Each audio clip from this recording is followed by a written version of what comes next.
Hi all, welcome to my YouTube channel PSC solutions. അപ്പോൾ നമ്മൾ ഇന്നും ഹോട്ട് ടോപ്പിക്കിന്റെ വീഡിയോ ആണ് ചെയ്യുന്നത്. ഇത് നമ്മുടെ സയൻസിലെ കുറച്ച് ഹോട്ട് ടോപ്പിക്സ് ആണ് ചെയ്യുന്നത്. അതായത് PSC റിപ്പീറ്റ് ചെയ്ത് ചോദിക്കുന്ന ഒരു ടോപ്പിക്കാണ് ഇപ്പോൾ കുറച്ച് നാളായിട്ട് PH വാല്യൂ.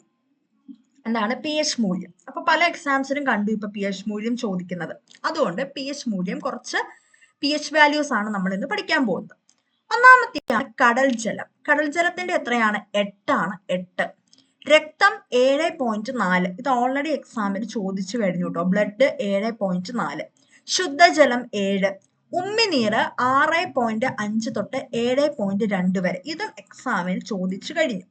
പാല് 6.5. മൂത്രം 6. ഇതും എക്സാമിന് ചോദിച്ചു. ആമാശയം 1.6 മുതൽ 1.8 വരെ. നാരങ്ങാ വെള്ളം 2.4. വിനാഗിരി 2.9. അമ്ലമഴ 4 മുതൽ 5.5 വരെ. അപ്പൊ ഷുവർ ആയിട്ടും ഈ PH വാല്യൂസ് പഠിക്കുക. ഇപ്പൊ PSC പല ക്വസ്റ്റ്യൻ പേപ്പേഴ്സിനും PH വാല്യൂസ് കാണുന്നുണ്ട്. ബ്ലഡിന്റെ ഓൾറെഡി ചോദിച്ചു 7.4 ആണ്. ഉമ്മിനീര് 6.5 തൊട്ട് 7.2 വരെയാണ്. യൂറിൻ 6 ആണ്. അപ്പൊ ഷുവർ ആയിട്ടും ഇത് ഓർത്തിരിക്കുക. ഓക്കെ, ഇനി അടുത്തത് നമുക്ക് കെമിസ്ട്രിയിൽ ഇപ്പൊ PSC കഴിഞ്ഞ വർഷമൊക്കെ 10th ലെവൽ എക്സാംസിനൊക്കെ നന്നായിട്ട് ചോദിച്ച ഒരു ടോപ്പിക്കാണ് കപട സംക്രമണ മൂലകങ്ങൾ. ഓക്കെ, അപ്പൊ ആദ്യം തന്നെ നമുക്ക് സംക്രമണ മൂലകങ്ങൾ എന്താണെന്ന് നോക്കാം. അതായത് പീരിയോഡിക് ടേബിളിൽ 3 മുതൽ 12 വരെയുള്ള ഗ്രൂപ്പുകളിൽ ഉൾപ്പെടുന്ന മൂലകങ്ങളാണ് സംക്രമണ മൂലകങ്ങൾ. സംക്രമണ മൂലകങ്ങൾ എന്ന് പറയുന്നത് നമുക്കറിയാം. നമ്മുടെ പീരിയോഡിക് ടേബിൾ എന്ന് പറയുമ്പോൾ 7 പീരീഡും 18 ഗ്രൂപ്പും ഉണ്ട് അല്ലെ. അപ്പൊ 18 ഗ്രൂപ്പിനകത്ത് 3-ാമത്തെ ഗ്രൂപ്പ് തൊട്ട് 12-ാമത്തെ ഗ്രൂപ്പ് വരെ വരുന്ന ആ ഒരു സെക്ഷനെ പറയുന്ന പേരാണ് സംക്രമണ മൂലകങ്ങൾ. ഷുവറായിട്ടും ഓർത്തിരിക്കാട്ടോ.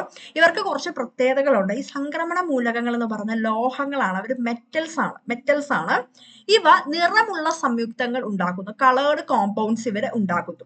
ഗ്രൂപ്പിലും പീരീഡുകളിലും ഇവർ രാസഗുണങ്ങളിൽ സാദൃശ്യം കാണിക്കുന്നു. അവർ ബിലോങ് ചെയ്യുന്ന ഗ്രൂപ്പിലും പീരീഡൊക്കെ നമ്മൾ എടുക്കുമ്പോൾ ഇതിൽ തന്നെ എടുക്കുമ്പോൾ അവരിൽ കുറച്ച് രാസഗുണങ്ങളൊക്കെ ഇവർക്ക് സാദൃശ്യം ഇവർ കാണിക്കുന്നുണ്ട്. പക്ഷേ 3 മുതൽ 12 വരെയുള്ള നമ്മുടെ സംക്രമണ മൂലകങ്ങൾ എന്ന് പറയുന്നുണ്ടെങ്കിലും ഇതിനകത്ത് 12-ാം ഗ്രൂപ്പിൽ വരുന്നതാണ് നമ്മുടെ zinc, Z N, cadmium, CD, mercury, HG എന്നിവ സംക്രമണ മൂലകങ്ങളുടെ എല്ലാ പൊതുഗുണങ്ങളും കാണിക്കുന്നവയല്ല. അതിനാൽ ഇവ കപട സംക്രമണ മൂലകങ്ങൾ, സ്യൂഡോ ട്രാൻസിഷൻ എലമെന്റ്സ് എന്ന് അറിയപ്പെടുന്നത്. റീസൺ എന്താണ് അവരെ കപട സംക്രമണ മൂലകങ്ങൾ, സ്യൂഡോ ട്രാൻസിഷൻ എലമെന്റ്സ് എന്ന് പറയാനുള്ള കാരണം എന്താണ്? ഈ സംക്രമണ മൂലകങ്ങൾക്ക് ഇവർ 12-ാം ഗ്രൂപ്പിൽ വരുന്നതാണ്. 12-ാം ഗ്രൂപ്പിൽ വരുന്ന സിങ്ക് നമുക്കറിയാം 3 തൊട്ട് 12 ഗ്രൂപ്പ് വരെ ഒരു കപട സംക്രമണ മൂലകങ്ങളാണ്. പക്ഷെ ഇവര് എന്താണ് ഈ ട്രാൻസിഷൻ എലമെന്റ്സിന്റെ സംക്രമണ മൂലകങ്ങളുടെ പല പ്രോപ്പർട്ടീസും ഗുണങ്ങളും ഇവർ കാണിക്കുന്നില്ല. അതുകൊണ്ട് ഇവരെ കപട സംക്രമണ മൂലകങ്ങൾ ഏതൊക്കെയാണെന്ന് ഷുവറായിട്ടും പഠിച്ചിരിക്കണം കേട്ടോ. Zinc, cadmium, mercury. എക്സാമിന് ചോദിക്കുന്നതാണ് സിങ്ക്, കാഡ്മിയം, മെർക്കുറി. ഷുവറായിട്ടും പഠിച്ചിരിക്കാം. ഓക്കെ, എക്സാമിന് കഴിഞ്ഞ പ്രാവശ്യം 2 ക്വസ്റ്റ്യൻ പേപ്പറിൽ കണ്ടതാണ്. അപ്പൊ ഉറപ്പായിട്ടും പഠിക്കുക.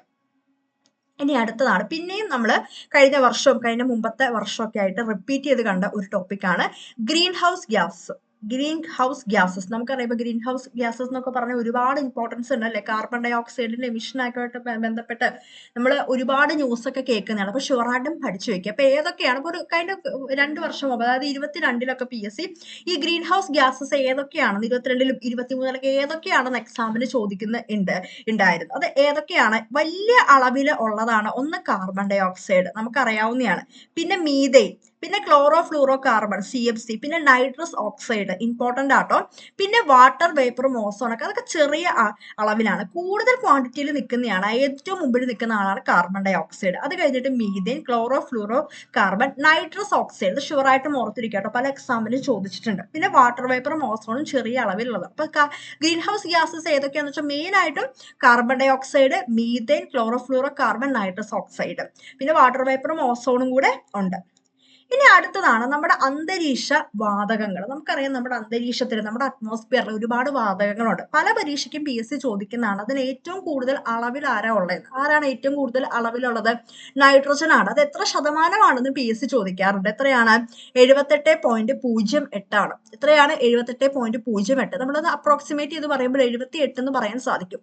രണ്ടാമത്തെ പൊസിഷനിൽ വരുന്ന ഓക്സിജൻ ആണ്. ഓക്സിജൻ ശരിക്കും 20.95 ആണുള്ളത്. പക്ഷെ റൗണ്ട് ചെയ്തതിന് 21 എന്നാണ് PSC കൊടുക്കാറ്. പിന്നെ 3-ാം സ്ഥാനത്ത് വരുന്ന ആർഗൺ ആണ് 0.93. 4-ാം സ്ഥാനത്ത് വരുന്ന കാർബൺ ഡൈ ഓക്സൈഡ് ആണ് 0.037. അപ്പൊ ഇത് ഷുവറായിട്ടും ഓർത്തിരിക്കുക കേട്ടോ.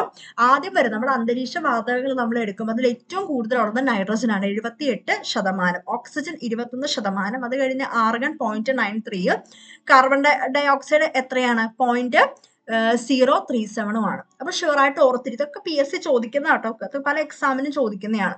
അപ്പൊ അന്തരീക്ഷ വാതകങ്ങൾ ഷുവറായിട്ടും ഓർത്തിരിക്കുക, nitrogen, oxygen, argon, carbon dioxide, അത് അതിന്റെ ഓർഡർ. ഏറ്റവും ടോപ്പിൽ നിൽക്കുന്നത് നൈട്രജൻ ആണ്. പിന്നെ ഗ്രീൻ ഹൗസ് ഗ്യാസസ് ഏതൊക്കെയാന്ന് ചോദിച്ചാൽ carbon dioxide, methane, chlorofluorocarbon, nitrous oxide, മാറി പോകരുത്, നൈട്രസ് ഓക്സൈഡ് ആണ്. പിന്നെ വാട്ടർ വേപ്പർ, ഓസോൺ ഒക്കെ ചെറിയ ക്വാണ്ടിറ്റിയിലുണ്ട്. പിന്നെ കപട സംക്രമണ മൂലകങ്ങൾ അത് ഏതൊക്കെയാണ്?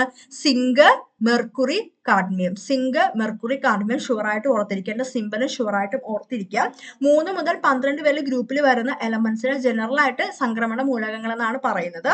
പക്ഷെ എന്താണ്, ഇവർ മൂന്നും സിങ്കും കാഡ്മിയും മെർക്കുറി ഒക്കെ 12-ാം ഗ്രൂപ്പിലാണ് വരുന്നതെങ്കിലും അവരെന്താണ് കുറച്ച് ഇതൊക്കെ കാണിക്കുന്നുണ്ട്. അതിൽ നിന്ന് കുറച്ച് പേര് എന്താണ് എല്ലാ സ്വഭാവങ്ങളും അവർ കാണിക്കുന്നില്ല. അതുകൊണ്ട് ഇവരെ കപട സംക്രമണ മൂലകങ്ങൾ എന്നാണ് പറയുന്നത്. പിന്നെ pH വാല്യൂ ഉറപ്പായിട്ടും ഓർത്തിരിക്കുക.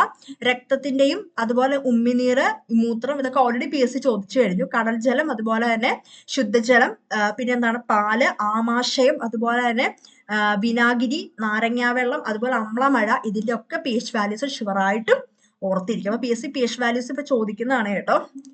അപ്പൊ ക്ലാസ് ഇഷ്ടപ്പെട്ടാൽ ഒന്ന് ലൈക്ക് ചെയ്യുക, ഷെയർ ചെയ്യുക, സബ്സ്ക്രൈബ് ചെയ്യുക. ഒരുപാട് ഹോട്ട് ടോപ്പിക്സിന്റെ വീഡിയോസ് എടുത്തിട്ടുണ്ട്, ഇനിയും ഹോട്ട് ടോപ്പിക്സിന്റെ വീഡിയോസ് എടുക്കുന്നുണ്ട്. 4 മോഡൽ എക്സാംസ്, 100 മാർക്കിന്റെ 4 മോഡൽ എക്സാം അപ്ലോഡ് ചെയ്തിട്ടുണ്ട്. എല്ലാം ചെയ്തു നോക്കുക. ഇതിനുള്ള ദിവസം നന്നായിട്ട് റിവൈസ് ചെയ്യുക, എക്സാംസ് ഒക്കെ എഴുതി നോക്കുക. Thank you.